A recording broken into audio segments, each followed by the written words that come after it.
السلام علیکم۔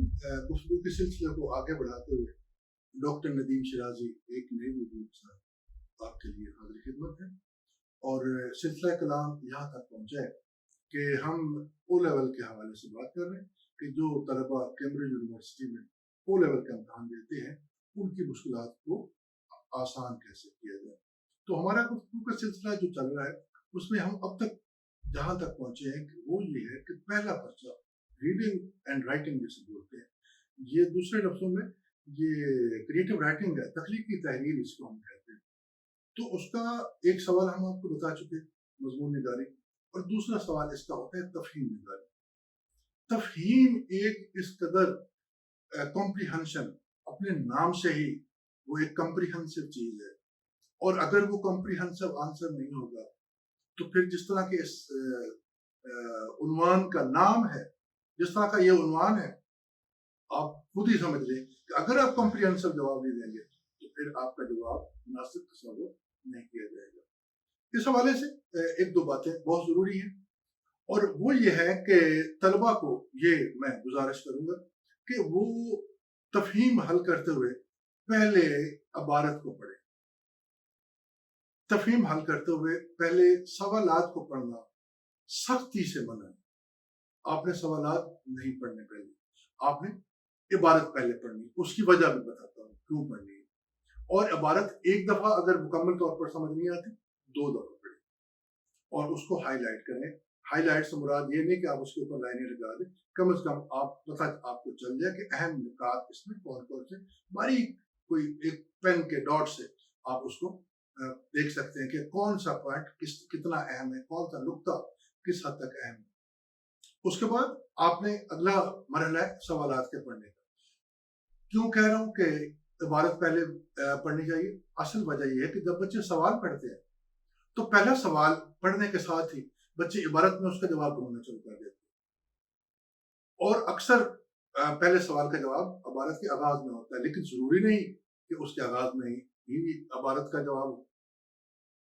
بعض اوقات وہ اچھا جواب آگے پڑا ہوتا ہے اور بچہ سمجھتا ہے، طالب علم سمجھتا ہے کہ اچھا جواب یا مناسب جواب یا صحیح جواب یہی ہے، تو وہ وہاں سے کاپی کرتا، پھر اس کے بعد اگلا سوال کرتا ہے۔ ہوتا یہ ہے کہ اگر آپ نے پہلے سوال کا جواب غلط دے دیا تو پھر ڈیفینیٹلی جس سوال کی جگہ آپ نے پہلے سوال کا جواب دیا ہے تو پھر وہ سوال بھی آپ غلط کریں گے۔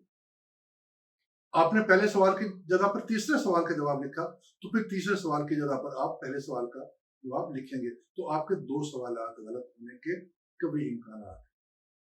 اس لیے تفہیم کی عبارت پہلے پڑھنی چاہیے۔ اور دوسری اہم بات کون سی ہے؟ اکثر طالب علم یہ سمجھتے ہیں کہ جہاں سوال ختم ہوتا ہے وہاں سے ان کا جواب شروع ہوتا ہے۔ یہ سب سے بڑی غلطی جو میری تعلیمی کریئر ہے، جتنا میرا، میں نے جتنی تفاہیم دیکھی ہے، اس میں بچے سب سے بڑی غلطی یہ کرتے ہیں کہ جہاں سوال کی بات ختم ہوئی وہاں سے جواب شروع ہوگا۔ مثال کے طور پر مچھلیاں سمندر میں چھوٹے کیڑوں پتنگوں کو کھا جاتی ہیں، ٹھیک؟ اس کا جواب اگر سوال یہ آ جائے کہ مچھلیاں سمندر میں کیا کھاتی ہیں، تو جواب بچے یہ لکھتے ہیں کیڑے پتنگوں کو۔ یہ جواب کمپریہنسو جواب ہے، ٹھیک؟ آپ نے جواب لکھتے ہوئے آپ نے سوال کا کچھ حصہ لینا ہے کہ مچھلیاں پانی میں رہتے ہوئے کیڑے پتنگے کھاتی ہیں اور یہی ان کی خوراک ہے۔ تب آپ کا جواب پورا۔ ملتان سے لاہور کا فاصلہ کتنا ہے؟ سوال آتا ہے، آپ نے یہ جواب نہیں دینا کہ 300 کلومیٹر، جواب آپ نے دینا ملتان سے لاہور کا فاصلہ 300 کلومیٹر ہے۔ تو بات ثابت یہ ہوئی کہ آپ نے کچھ حصہ جواب کا سوال کے اندر سے نکالنا۔ اس کو ہم 3 حصوں میں تقسیم کرتے ہیں، ایک فیکٹ یعنی حقیقت، دوسرا لاجک یعنی دلیل، اور تیسرا نتیجہ۔ فیکٹ سوال کے اندر ہوتا ہے، جیسے میں نے کہا مچھلیاں کیا کھاتی ہیں۔ دلیل آپ نے یہ بنا کے دینی ہے کہ کیوں کھاتی ہے، اور رزلٹ آپ نے یہ دینا کیونکہ اس لیے یہ ہوتا ہے کام۔ اب اس کا جواب آپ اس طرح دے سکتے ہیں، مچھلیاں سمندر میں یا مچھلیاں پانی میں رہ کر کیڑے پتنگے ان کی خوراک ہے، اس لیے کہ یہی خوراک ان کے لیے قدرت سے بنائی گئی ہے اور اسی وجہ سے مچھلیاں ان کو کھا کر اپنی پیٹ پوجا کرتی ہیں. اب 3 چیزیں ہو گئی: فیکٹ، دلیل اور نتیجہ. فیکٹ آپ نے سوال کے اندر سے نکالا، دلیل آپ نے دی کہ اس لیے، اور نتیجہ آپ نے یہ بتایا لہذا یہ.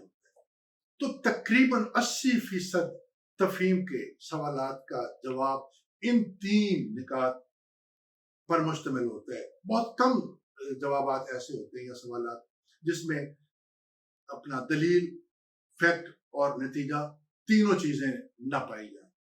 اکثر سوالوں میں یہ 3 چیزیں پائی جاتی ہیں، اور اگر آپ اس حوالے سے کریں گے، جواب دیں گے، تو بالکل آپ ایکوریٹ بھی رہیں گے. اور یہ وہ سوال ہے جس میں سے 25 نمبر بھی آپ کے آ سکتے ہیں. سلامت رہے.